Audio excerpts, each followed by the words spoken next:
Example मैं बहुत अच्छे काम करती हूँ, सारे इस्लाम के रूल फॉलो करती हूँ, मैं जन्नत में जाऊंगी, मुझे वहां क्या मिलेगा?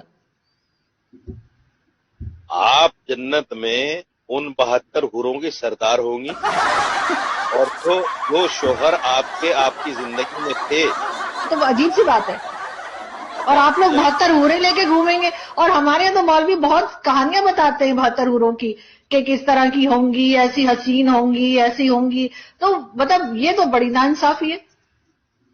देखिए, ये सवाल मुझसे नहीं बनता, ये सवाल मुझसे नहीं बनता, ये सवाल आप अल्लाह से कीजिए जिसने जन्नत में मुसलमान के लिए ये चीजें रखी हैं। ये सवाल अल्लाह से बनता है। पर वो इस्लाम तो तलवार के जोर पर आया था ना, किसी की भी गर्दन पे तलवार रख देंगे तो वो अपने आप ही कलमा पढ़ देगा। ये आप सोचे, इस्लाम अगर तलवार की जोर से फैलता तो 800 साल मुसलमानों ने हुकूमत की है, हिंदू तो एक भी नहीं बचता, सारे हिंदू खत्म हो गए होते। तो मैं आपसे कहना चाहता हूं कि उस जजमेंट को आप पढ़ लीजिए।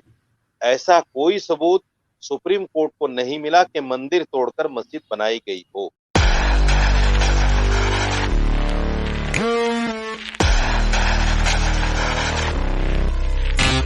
अगर वो इस्लाम तो तलवार के जोर पर आया था ना, किसी की भी गर्दन पे तलवार रख देंगे तो वो अपने आप ही कलमा पढ़ देगा।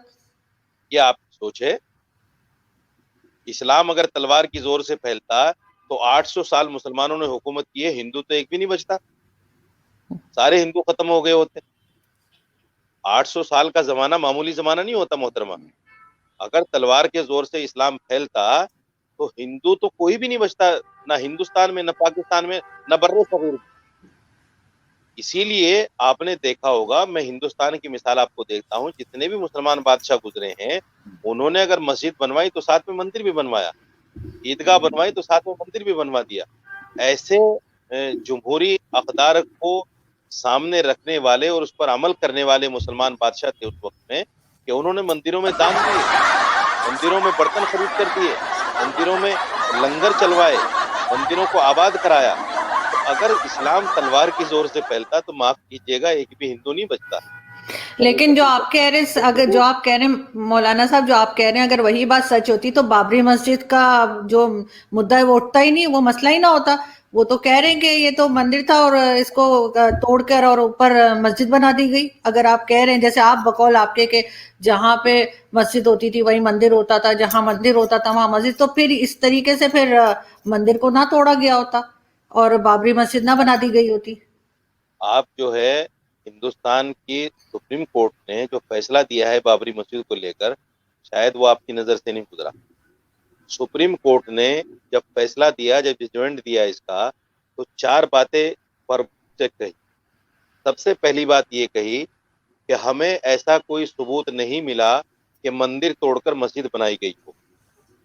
दूसरी बात ये कही कि 1949 में जो बाबरी मस्जिद में मूर्ति रखी गई थी वो गैर कानूनी तरीके से रखी, यानी चोरी से रखी गई थी। तीसरी बात ये कही कि जो 1992 में बाबरी मस्जिद को शहीद किया वो इनलीगल था, वो गैर कानूनी था। चौथी बात ये कही कि जो लोग मस्जिद को तोड़ने में शरीक थे उनको सजाएं मिलनी चाहिए। ये 4 बातें मुख्य रूप से हमारे सुप्रीम कोर्ट ने, हमारे देश के सुप्रीम कोर्ट ने कही। लेकिन उसके बाद में चूंकि सुप्रीम कोर्ट के पास एक पावर होती है 142, यानी उनके पास एक ऐसी पावर होती है कि तमाम सबूत और शवाहिद होने के बावजूद सुप्रीम कोर्ट की जो बेंच होती है वो फैसला उसके खिलाफ दे सकते हैं, ये उनको पावर है। इसीलिए उन्होंने साफ तौर से कहा कि हम अपने उस हक का इस्तेमाल करते हुए फिर भी ये जगह राम मंदिर को दे रहे हैं। और हिंदुस्तान का मुसलमान सिर्फ इस वजह से कि सुप्रीम कोर्ट का फैसला है, हिंदुस्तान का मुसलमान खामोश रहा। हिंदुस्तान के मुसलमान ने इसके खिलाफ आवाज नहीं उठाई कि सुप्रीम कोर्ट ने ऐसा फैसला क्यों दे दिया, क्योंकि हिंदुस्तान का मुसलमान हमारे संविधान में और देश की अदलिया पर यकीन रखता है और ऐसी कोई बात अपनी तरफ से नहीं करना चाहता जिससे हिंदुस्तान में हिंदू मुसलमानों में नफरत फैले और कोई इस तरह की बात। तो मैं आपसे कहना चाहता हूं कि उस जजमेंट को आप पढ़ लीजिए। ऐसा कोई सबूत सुप्रीम कोर्ट को नहीं मिला कि मंदिर तोड़कर मस्जिद बनाई गई हो।